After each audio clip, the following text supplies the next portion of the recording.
Muito bem. Bom, pessoal, então é o seguinte. A gente vai falar um pouquinho agora sobre movimento uniforme, que nós tínhamos visto na semana cinemática escalar, alguns casos a gente já está intuitivamente falando sobre movimento uniforme, quando a gente fala que aquelas velocidades lá são constantes, né? Então, vamos tentar, pelo menos, começar uma introdução desse tal chamado movimento uniforme. Vou pegar uma caneta um pouco mais grossa para a gente escrever esse título que é muito importante para nós, que é o movimento uniforme. Movimento uniforme. Bem, então é o seguinte, o que tem a ver? Bom, primeiro, são as palavras no ensino de física, elas não são aleatórias, cada palavra tem um significado, e esse significado dentro do contexto faz com que a gente compreenda a parada. Todas as vezes que a gente falar em movimento, a gente está falando em mudança de posição, né? E o uniforme indica o quê? O termo uniforme indica que essa mudança de posição é num padrão. Então, num intervalo de tempo específico, então, a cada 2 segundos anda 10 metros. Então, mais 2 segundos vai andar mais 10 metros. Então, é nesse sentido que é o uniforme, tá? A gente diz lá dos conceitos anteriores da aula, que nós vimos lá o que era a posição. Vamos revisar aqui, que acho que é interessante, toda vez que a gente começa uma parte nova, lembrar um pouquinho, né? O que era a posição? Posição é um lugar, né? Ela é representada pela letra S, então ela está lá identificada como um lugar, né? Está lá. Nós temos o deslocamento, também nós vimos isso, né? O deslocamento. Ele também está relacionado aí a uma evolução, ele tem um símbolo que é o ΔS, nós também vimos, ΔS, está lá. Ele está associado a uma evolução, está lá, desse jeitinho. Muito bem. E nós temos também, como é que a gente calcula o deslocamento? O ΔS é a posição final, a gente não coloca nada, né? Poder escrever final. E em posição inicial a gente coloca um S0. Então, essa aqui é a maneira como a gente tinha de calcular o deslocamento. E nós vimos também, na aula passada, nas aulas anteriores, né, o conceito de velocidade. Então, o conceito de velocidade. Então, a gente falava um pouquinho também sobre velocidade, né? Especificamente, a velocidade média, né? Velocidade média. Nós também comentamos um pouquinho sobre essa tal da velocidade média. Bom, tá lá. E aí, o conceito de velocidade média, vou grifar os outros dois aqui que nós vimos lá, o deslocamento, né, que é a evolução, a posição, né, que é o lugar, e a velocidade média, essa aqui, velocidade média, que está associado aí a uma rapidez, né? Então, a gente tenta traduzir esses termos, né, de maneira que fique mais compreensível, né, a nossa observação. E a velocidade média, então, ela seria calculada como o deslocamento total que um objeto faz, a gente fez até exercício no último encontro, pelo tempo também total que se gasta para fazer aquilo lá. Então, simplesmente, né, ΔS sobre ΔT, nós temos lá, pensando no total. Então, velocidade média está no total. Bom, no caso do movimento uniforme, né, o que é que ele tem de interessante para essas grandezas, né, para essas... Quando fala em movimento, né, movimento uniforme, vou até trazer o título de novo aqui para cá, uniforme. O que a gente diz é que aquele padrão, né, deslocamento por tempo, aquele que eu falei para vocês que era um padrão, que é sempre do mesmo jeito, né, isso tem a ver com velocidade. Então, a característica fundamental do movimento retilíneo, a gente vai usar só reta por enquanto, né, tem lá velocidade constante. Então, essa parte, né, esse conceito de velocidade constante é que a gente vai acabar explorando no movimento uniforme. Vou colocar entre parênteses aqui o retilíneo. Por quê? Porque nós também vamos estudar os movimentos curvilíneos, né? Retilíneo, tá? Então a gente começa com retilíneo, depois a gente vai para o curvilíneo. E aí a ideia básica é assim: vocês lembram, eu tenho certeza, que existe um conceito chamado velocidade instantânea. Vocês lembram que a gente falou, né? Aquela velocidade instantânea, ela é aquela que você olha para o velocímetro do carro e percebe ela, né? Tá lá. E nós vimos também o conceito de velocidade média, né?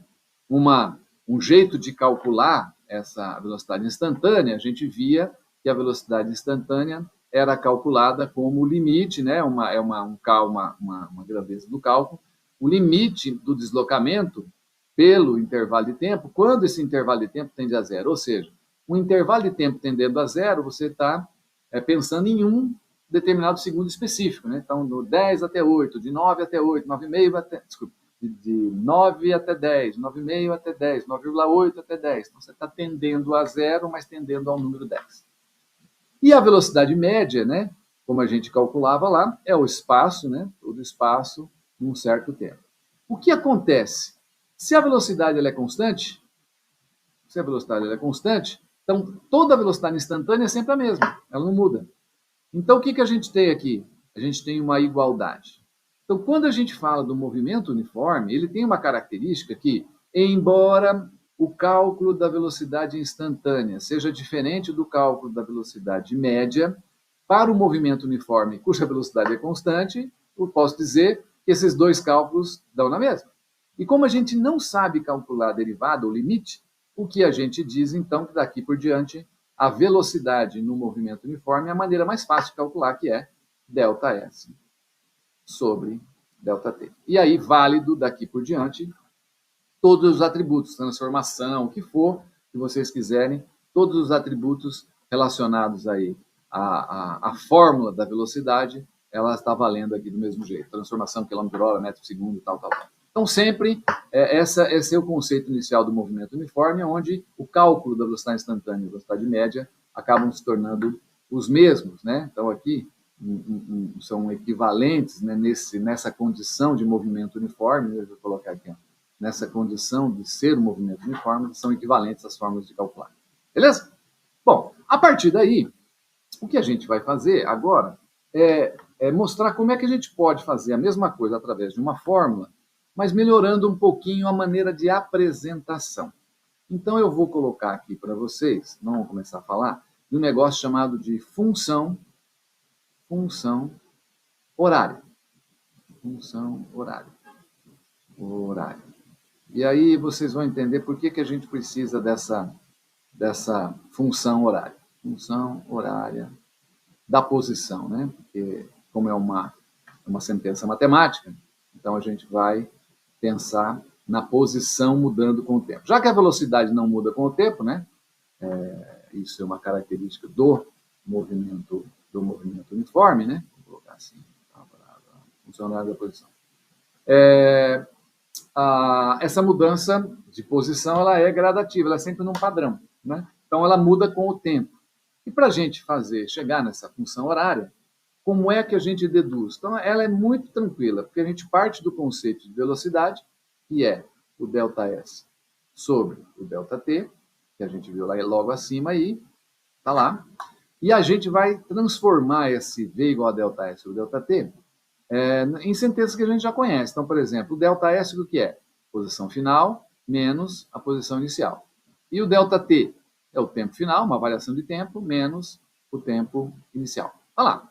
Quando a gente vai começar um fenômeno, né? Quando a gente vai começar um fenômeno, contar o tempo, o que a gente faz normalmente com o cronômetro que está contando o tempo? Você zera, né? Zerando o cronômetro, o que a gente vai ter? Zerando o cronômetro, eu vou ter o tempo inicial tendendo a zero. Então, eu vou simplesmente, né, contar a partir desse tendendo a zero. E essa sentença, ela vai ficar desse jeito aqui, ó. V igual S menos S0 dividido pelo T. Então, aí seria só a função temporal. E aí, para a gente melhorar um pouquinho, eu vou pegar esse tempo aqui, ó, e vou passar para cá. Ele está dividindo, eu vou passar para cá multiplicando. Então, vai ficar assim, V vezes T, passei para lá o tempo multiplicando, é igual a S menos S0. Então, tá lá, continua do mesmo jeito. Vou continuar ainda a minha sentença. O S0, que é a posição inicial, né, esse cara aqui, ó, ele está aqui subtraindo. Vou passar para lá somando. Então fica assim, S0 passou para lá somando, mais V vezes T, que já estava lá no membro, é igual a S. Então, o que a gente vai ter? Ao invés de eu mantê-la dessa forma, eu vou escrevê-la de outra maneira. Eu vou escrevê-la assim, ó. S igual S0 mais V vezes T. Tá lá. Então, ao invés da gente usar S0 mais VT igual a S, então a gente só inverte a parada e fica por isso mesmo, né? Bem tranquilo de entender isso, né? Então, agora, cada uma dessas é a mesma. Percebam que isso aqui é a mesma coisa. Esse status quo aqui, ó, é a mesma coisa. Então, se eu pegar aqui, ó, vou pegar aqui um colorido aqui, tá? Se eu pegar esse cara aqui, ó, é da onde surgiu a equação da função horária. Então, ela vem do mesmo lugar. Então, nós só demos uma ajeitada na bicha assim. E agora, o que aparece para nós? Cada letra dessa aqui tem um significado, e a gente vai escrever o significado dela aqui. O que significa o S? Então, é mais para a gente relembrar. O S é a minha posição final. Ou seja, estou contando um fenômeno, ele começa em um lugar e termina no outro. É onde termina. Tá lá. É claro que o final vai depender do quê?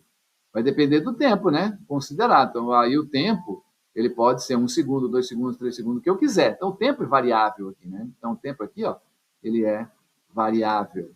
Por quê? Porque o tempo não para, né? Já dizia a Cazuza. Então, tá. Muito bem. A posição, o S0, é a nossa posição. Posição inicial. Inicial. Tá lá. Esse V é a nossa velocidade. É a nossa velocidade, né? Velocidade. Esse cara, velocidade, como o movimento ele é uniforme, isso implica que a velocidade ela é uma constante. Aqui vai ter um número. Sempre terá um número aqui. Da onde ele saiu, também é um número, porque não tem como voltar no tempo para você mudar de onde você saiu. Você começou a contar um fenômeno, então isso aqui é uma constante. Então, veja, se a posição inicial não muda, a velocidade não muda, porque o movimento é uniforme, e a posição final, ela vai depender do tempo considerado. Então, se o tempo muda, a posição final muda. Então, esse cara aqui, ela é variável com o tempo. Por isso, o nome dessa função, chamada função, tem a relaciona, né? Função horária, porque depende do tempo, da posição. Então, está dizendo que a posição varia com o tempo. Mudou o tempo, muda a posição e vice-versa. E a partir daí, a gente vai contar historinhas para vocês a partir dessa dedução. Um exemplo disso, que eu vou só colocar aqui como exemplo, só para vocês entenderem como é que funciona isso. Vamos imaginar, vou colocar um exemplo aqui, exemplos. Vou colocar uma situação assim, né? O cara tem, vamos imaginar que você tenha lá uma trajetória qualquer, só para vocês entenderem qual é o significado dessa função, né? Então, a trajetória está definida aqui, para cá é positivo. Vamos colocar aqui a origem dessa história, que significa que aqui a posição vale 0, então aqui é a origem, né? Eu vou colocar aqui um carrinho, então, vou desenhar um carrinho aqui, nessa situação aqui, então aqui eu vou desenhar um carrinho. Nossa, que carrinho horroroso. Vou desenhar um carrinho aqui. Vamos tá lá o carrinho. Esse carrinho, ele vai partir desse lugar aqui. Ele vai partir desse lugar aqui, que eu vou colocar, como está para a esquerda dele, já na posição menos 40 metros, só para a gente usar, tá? E esse carrinho, ele vai andar para a direita, vai estar andando para cá, com uma velocidade de, sei lá, 2 metros por segundo. Então, tem uma condição aí, uma situação aí tal, bastante tranquila, né? O carro começa lá, da posição menos 40. Eu quero saber, depois de... O que significa essa velocidade de 2 metros por segundo? Cada 1 segundo ela vai andar 2 metros. Então, 1 segundo, 2 metros, 2 segundos, 4 metros, 3 segundos, 6 metros, e assim vai, 2, 4, 6, tá. O que a gente quer saber? Por exemplo, Ele vai passar pela origem? Pô, se a velocidade é constante, o movimento é uniforme, então a velocidade não muda, com certeza vai passar pela origem. Então, quanto tempo demora para passar pela origem? Né? Então, poderia falar, pô, cada 1 segundo, 2 metros, tem 40 metros para ir, então posso fazer uma regra de 3, fazer... Tá. E depois de 15 segundos, onde é que esse cara vai estar? Então, depois de 15 segundos, vai estar em que lugar? Então, a gente pode pensar também isso. E para facilitar essa história, ao invés de a gente ficar pensando no desenho, a gente monta uma função. Esse é o significado da função, ó. S igual S0 mais VT. Essa é a função que a gente acabou de deduzir lá atrás, certo? Como a gente acabou de deduzir lá atrás, vamos montar essa função para esse exemplo, vou chamar exemplo 1 aqui, ó. Tá? Exemplo 1. Então, eu vou ter lá um S1, porque é do exemplo 1, é igual. Qual é a posição inicial dele? Gente, desse exemplo aqui, que a gente pode dizer com certeza que a posição inicial é menos 40 metros. E que a velocidade é de 2 metros por segundo.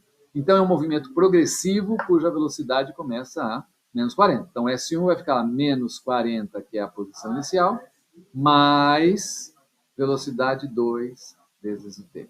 E o que a gente tem, então, é essa função, percebe que isso aqui é uma função? Porque tem duas letras, né, duas variáveis, né, onde, se eu quiser manipular essas variáveis, por exemplo, né, como manipular variáveis? Se passar um tempo de 10 segundos, né, de 10 segundos, onde esse cara vai estar? Ao invés de eu fazer 1 a 1, o que eu faço? Eu vou lá na equação, substituo 10 na equação, então vai ficar menos 40 mais 2 vezes, ao invés de usar o t, eu uso o 10. Coloco no lugar do t o 10 segundos. E aí faço essa conta, né? Primeiro vocês têm que lembrar que, né, lembro disso aqui, primeiro a multiplicação. Então fica menos 40 mais 2 vezes 10, 20. Então, qual é a resposta depois de 10 segundos? Né? Onde é que esse cara vai estar? Menos 40 mais 20 vai dar menos 20 metros.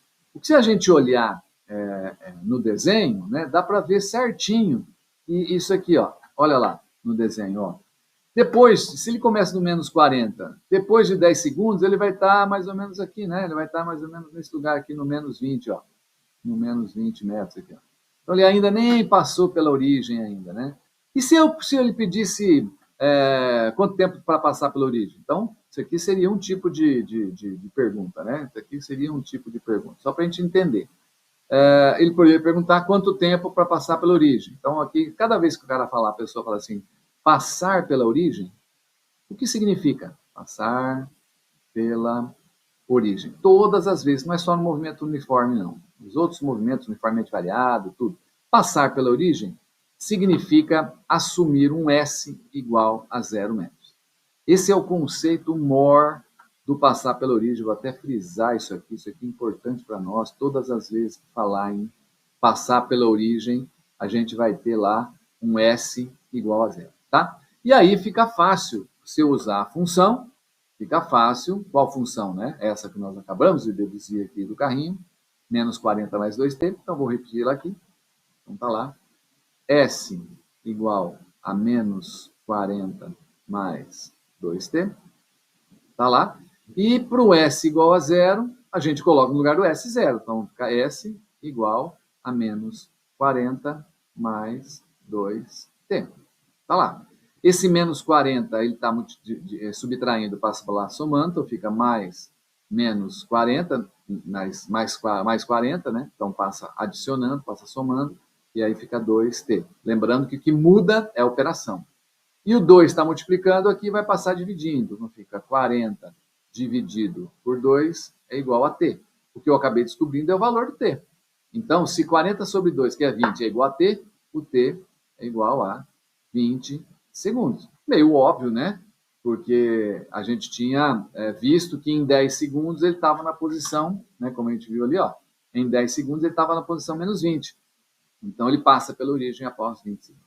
Então, é dessa forma que a gente vai ficar utilizando nessa função horária para a gente conseguir prever. E um dos significados físicos da ciência é justamente prever as coisas. Então, eu quero saber onde é que esse cara vai estar daqui 2 anos. Pô, mas eu tenho que esperar 2 anos para chegar. Não, eu vou chegar aqui o tempo igual a 2 anos. Então eu vou pegar 2 vezes 365 dias, 24 horas, 3.600 segundos, e eu vou jogar na equação, vou saber onde ele vai estar. É um movimento retilíneo, né? Vai estar longe. Mas eu vou conseguir saber onde ele vai estar sem precisar passar 2 anos eu sei onde ele está. Então isso é prever a situação. E quem prevê faz ciência. Ok? Obrigado. Até